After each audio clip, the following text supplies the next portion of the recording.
Hello বিয়স, আসসালামু আলাইকুম। দেখতে পাচ্ছেন ইট কটার বাগানে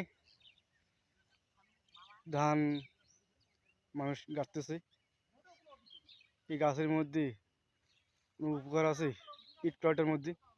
দেখুন তো, এই ডাঙ্গায় এগুলোকে থাকবে না থাকবে না? দেখুন তো, মানুষের পরিশ্রম করে এত কষ্ট করে টাকা পয়সা খরচ করে আমি কোনোদিন দেখি নেই, আপনারা কোনো দেখেন নেই এই জায়গাটি। ঠিক আছে, ইট কটার গাছ খুব একটা ভালো না, ক্ষতি করে মানুষের। ঠিক আছে, মানুষ দেখতে পারে না এই গাছপালার জন্যই। বুঝতে পারছেন কি কারণে মানুষ বুঝে আর কি যে করে? এই চাষাবাদ হবে? দেখুন তো, এত সুন্দর করে মানুষের কষ্ট করে খরচ করে এই ধানের ক্ষেত, এগুলো ফসল হবে? দেখেন তো ভালো করে। হুম,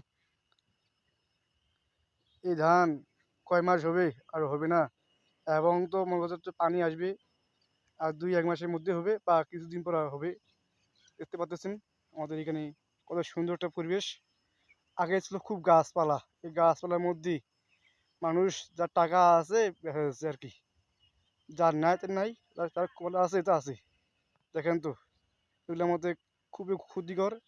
এগুলা গাছ বা বাঁশ গাছ লাগাবেন না জমি খেতে, যেন ক্ষেত নষ্ট হয়ে যাবে।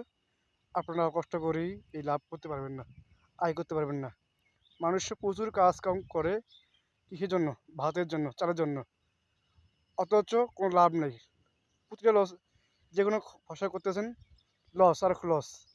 এই যেমন হলো ভুট্টা, ভুট্টার দাম কেমন ছিল, এবার মরিচ আগে ছিল কেমন, এখন কি হয়ে গেছে?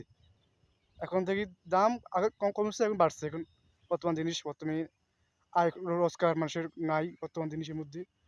দেখতে পাচ্ছেন। আর ভালো লাগলে লাইক শেয়ার করবেন ইনশাআল্লাহ। আসসালামু আলাইকুম।